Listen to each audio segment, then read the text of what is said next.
Hello guys, आपका मेरे channel BVM lion में बहुत बहुत स्वागत है। आज की वीडियो में हम सीखेंगे अंतरराष्ट्रीय गणना प्रणाली क्या है, रोमन प्रणाली में संख्याओं को कैसे लिखा और पढ़ा जाता है, संख्या का प्रसारित रूप कैसे लिखा जाता है, सम संख्या, विषम संख्या, भाज्य संख्या क्या है, अभाज्य संख्या क्या है, सह अभाज्य संख्याएं क्या होती हैं, जुड़वा अभाज्य संख्याओं के बारे में भी पढ़ेंगे। तो आइए वीडियो शुरू करते हैं। अंतरराष्ट्रीय गणना प्रणाली, यह गणना प्रणाली विश्व की सर्वाधिक प्रचलित प्रणाली है। इसे ब्रिटिश प्रणाली भी कहा जाता है। इस प्रणाली में संख्या लिखने के लिए क्रमशः इकाई, दहाई, सैकड़ा, हजार, 10,000, 100,000, मिलियन, 10 मिलियन, 100 मिलियन इत्यादि संकेतों का प्रयोग करते हैं। उदाहरणार्थ यह 4, 3, 2, 5, 2, 3, 7, 1, 6 को अंतरराष्ट्रीय प्रणाली में लिखना और पढ़ना। इसे पढ़ेंगे। देखो, इकाई, दहाई, सैकड़ा, हजार, 10,000, 100,000, फिर इधर मिलियन, 10 मिलियन और 100 मिलियन। तो कितना हो गया? 432 मिलियन 523,716।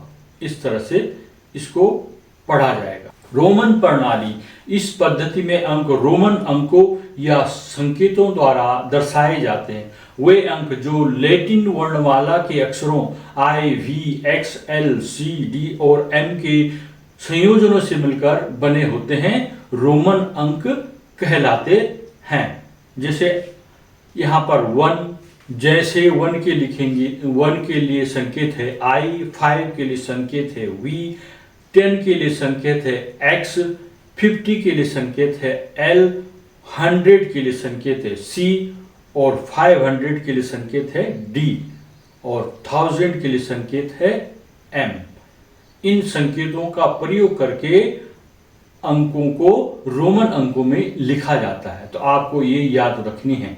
नियम एक है, यदि किसी संकेत की पुनरावृत्ति होती है तो जितनी बार वह आता है उसका मान उतनी बार जोड़ते हैं। जैसे ये I लिखा है तो I 2 बार आ रखा है तो 1 + 1 बराबर, यहां पर ये लिखा है I संकेत होता है 1 के लिए, तो ये 1 है, ये 1 है।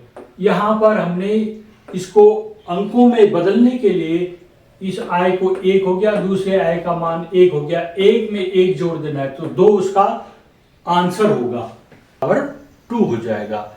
X 3 बार आ रखा है तो 10 + 10 + 10 हो जाएगा 30।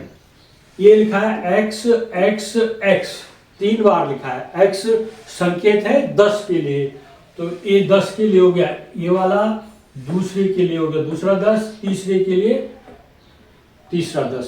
तो इन तीनों को जोड़ देना है, 10 + 10 + 10 बराबर 30। तो 10 जोड़ के यहां पर 30 हो जाता है। ठीक है बच्चों।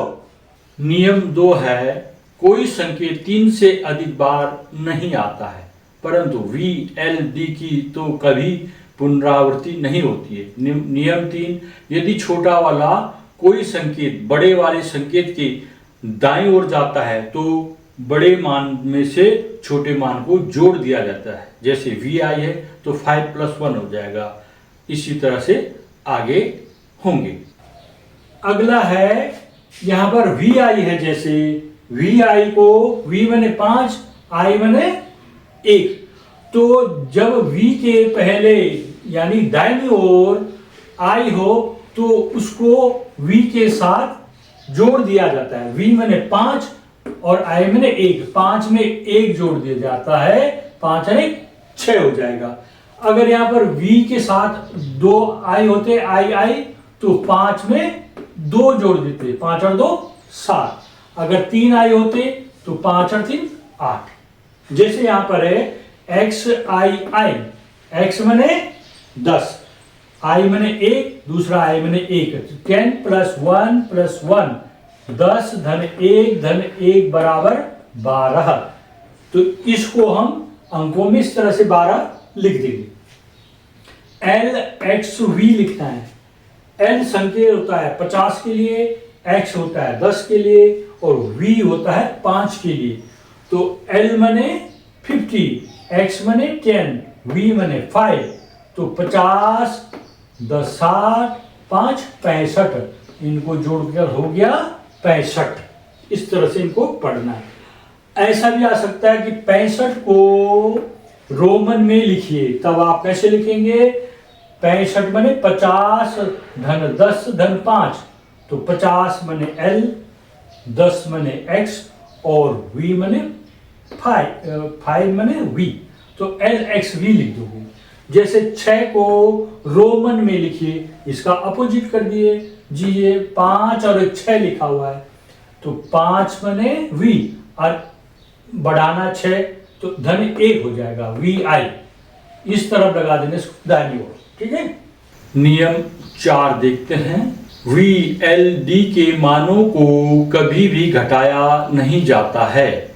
नियम 5 है, I को केवल V और X से घटाया जाता है, X को केवल L, M और C से घटाया जाता है। नियम 6, यदि कोई छोटा वाला संकेत बड़े वाले संकेत के बाईं ओर हो तो बड़े मान में से छोटे मान को घटा दिया जाता है। जैसे I भी है तो V बड़ा मान है, 5 - 1 हो जाएगा बराबर 4, IX का हो जाएगा 10 - 1 बराबर 9। अगला है IX।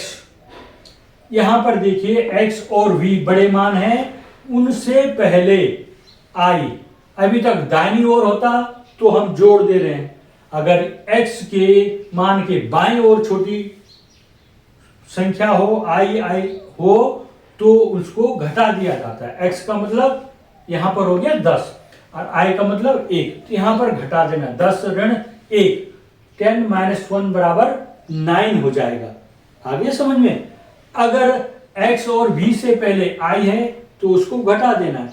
अगर x और v के दाहिनी ओर या बाद में I है तो उनको उनके मानों में जोड़ दिया जाता है। ये इसको हल करने का तरीका है। IX को क्या लिखेंगे? x मने 10 और I मने -1, 10 में से गया 9, I भी V मने 5 होता है, हमेशा बड़ी संख्या को पहले लिखना है। -1, 5 ऋण 1 बराबर 4। संख्या का प्रसारित रूप लिखना, जैसे 78 है उसको लिखेंगे 70 + 8, तो 7 × 10 + 8 हो जाएगा। 78 एक विस्तारित रूप करना, संख्याओं को विस्तार में लिखना। ये जो 78 है, 78 किससे बना है? 8 इकाई का अंक है और 7 दहाई का अंक है, तो 7 दहाई 70, 70 धन 8, 70 8 78। जब आपको एक में गिनती सिखाई होगी तो आपको ऐसा सिखाया होगा 1 2 3 4 5 6 7 8 9 10, तब उसके बाद 11 के लिए 10 1 11, 10 2 12, 10 3 13, 10 4 14, ऐसा पढ़ा होगा आपने, है ना। तो ये 70 धन 8, 70 से 70 1 71, 70 2 72, 70 8 78, और 70 क्या है? 7 दहाई 70 बोलते हैं पहाड़ी में, 7 दहाई 70, दहाई मैंने 10, तो इसको 7 × 10 धन 8 लिखेंगे। ये हो गया इसका विस्तारित रूप। इसी तरह भी कोई भी संख्या होगी आप उसका विस्तारित रूप लिख सकोगे। 271 को क्या लिखेंगे? 200 + 70 + 8, इसको आगे लिखेंगे 2 × 100 + 7 × 10 + 8। इसमें 8 इकाई के स्थान पर है, 7 दहाई के स्थान पर है और 2 सैकड़े के स्थान पर है। इसी तरह 5278 में 8 इकाई के स्थान पर, 7 दहाई के स्थान पर, 7 × 10 लिखेंगे, 2 सैकड़े के स्थान पर 2 × 100 लिखेंगे और 5000 के स्थान पर 5 × 1000 लिखेंगे। तो इस जगह 5278 को लिखेंगे 5000 + 200 + 70 + 8, और विस्तारित करेंगे, मल्टीप्लाई का साइन लगा देंगे।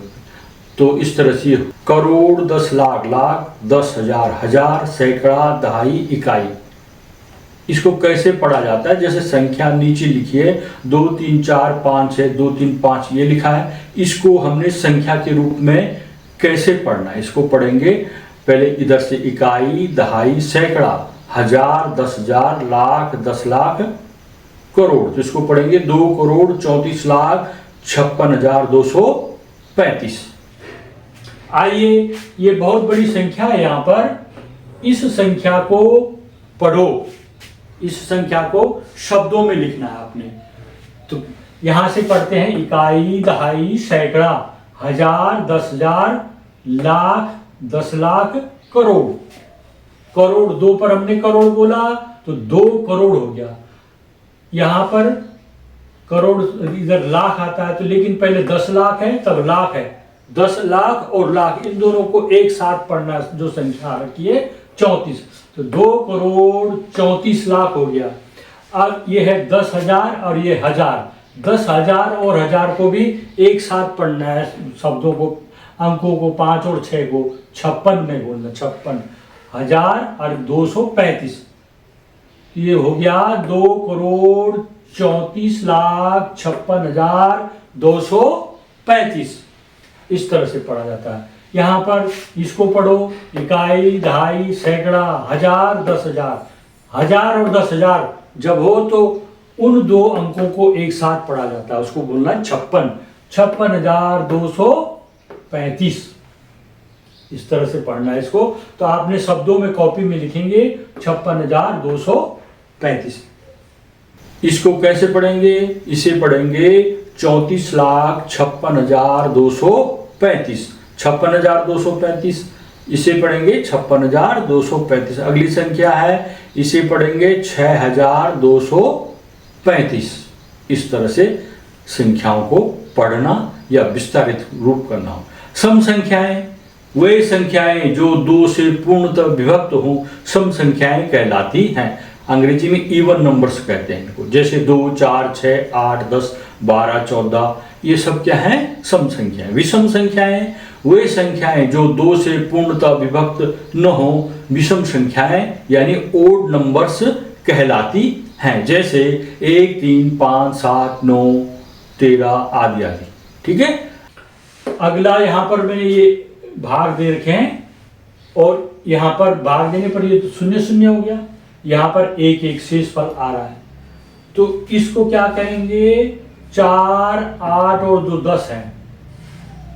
जिस संख्या में 2 का पूरा भाग चला जाता है, जो संख्या 2 से विभक्त हो जाती है, वह सम संख्या कहलाती है। तो 2, 4, 8, 10 ये सब क्या है? सम संख्याएं, क्योंकि पूरा पूरा भाग इनमें चला जा रहा है।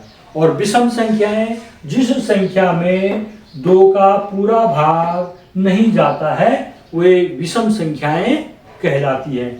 जैसे 3 है, ये 9 है, ये 11 है, इनमें 1 1 शेषफल आ रहा है। और अभाज्य संख्याएं किसे कहते हैं? वे प्राकृतिक संख्याएं जो एक तथा स्वयं के अतिरिक्त किसी अन्य संख्या से विभाजित नहीं होती है, अभाज्य संख्याएं यानी प्राइम नंबर्स कहलाती हैं। जैसे 2, 3, 5, 7, 11, 13, 17 ये सब क्या है? अभाज्य संख्याएं। ध्यान रहे, 2 सबसे छोटी एकमात्र सम भी है और अभाज्य संख्या है। सम अभाज्य संख्या कौन है? 2। संख्याओं के अन्य प्रकार। संख्याओं के मुख्य रूप से निम्न प्रकार है। नंबर 1, प्राकृतिक संख्याएं जो वस्तुओं को गिनने के लिए प्रयोग की जाती हैं, उन्हें प्राकृतिक संख्याएं यानी नेचुरल नंबर्स कहते हैं। जैसे 1, 2, 3, 4, 5 गिनती करते हो तो सब प्राकृतिक संख्याएं। पूर्ण संख्याएं किसे कहते हैं? शून्य सहित सभी प्राकृतिक संख्याएं पूर्ण संख्याएं, होल नंबर्स कहलाती हैं। माने प्राकृतिक संख्या में 0 भी ऐड कर देना है तो वो पूर्ण संख्याएं कहलाती हैं। भाज्य संख्याएं ये 1 से बड़ी वे प्राकृतिक संख्या हैं जो स्वयं तथा 1 के अतिरिक्त कम से कम एक अन्य संख्या से विभाजित हो सकती है। जैसे भाज्य संख्याएं यानी कंपोजिट नंबर्स कहलाती हैं। जैसे 4, 6, 9, 15 इन सब में किस 1 और 4 में 1 और 4 के अतिरिक्त किसी का भी भाग जा रहा है, 2 का भाग जा रहा है ना। भाज्य संख्याएं और तब अभाज्य संख्याएं। भाज्य संख्याएं क्या हुई? वह संख्या, इसकी परिभाषा है, भाज्य संख्या की परिभाषा भी ऊपर पढ़ी आपने, जिसमें 1 तथा स्वयं के अतिरिक्त किसी अन्य संख्या का भी भाग जाता है। उसे भाज्य संख्या कहते हैं। जैसे 4 है, यहाँ पर 4 3 बार लिखा हमने। 4 में पहले 1 का भाग 4 में दिया, 1 चौको 4 पूरा भाग चला गया। स्वयं मैंने 4 का भाग 4 में देंगे, 4 एकम 4 पूरा भाग चला जाएगा। इन दोनों के अतिरिक्त भी कोई एक संख्या 2 है जो उससे भी पूरा भाग चला जा रहा है। 2 दूना 4, ये शून्य आ गया। तो इस तरह से भाज्य संख्याएं क्या हो गई, जिसमें एक तथा स्वयं के अतिरिक्त किसी अन्य का भी भाग चला जाता है, वह भाज्य संख्या कहलाती है। अभाज्य संख्या वह संख्या जिसमें एक तथा स्वयं के अतिरिक्त किसी अन्य का भाग नहीं जाता पूरा। तो 11 में और किसी का भाग नहीं जाता, इसलिए 11 क्या है, अभाज्य संख्याएं हैं। जुड़वा अभाज्य संख्याएं, 2 क्रमागत अभाज्य संख्याएं जुड़वा अभाज्य संख्या यानी ट्विन प्राइम नंबर्स कहलाते हैं। जैसे 3 5 7 9 9 11 11 13 इत्यादि, ये सब क्या है, जुड़वा अभाज्य संख्याएं। सअभाज्य संख्याएं, यदि 2 संख्याओं में केवल एक उभयनिष्ठ गुणनखंड हो, कॉमन हो एक, तब ऐसी संख्याएं सहअभाज्य कहलाती हैं। जैसे 2 3 4 5 8 9, इनमें केवल एक कॉमन है, बाकी कोई भाज्य संख्या इसमें कॉमन नहीं है। नोट, सहअभाज्य संख्याओं का अभाज्य होना आवश्यक नहीं है, वे अभाज्य या भाज्य संख्याएं दोनों हो सकती हैं। इस तरह से आपने इसकी तैयारी करनी है, इनको याद करना है, इनका अभ्यास करना है। आपको इनके आधारित प्रश्नों को आगे वीडियो में हल कराया जाएगा। वीडियो देखने के लिए बहुत बहुत धन्यवाद।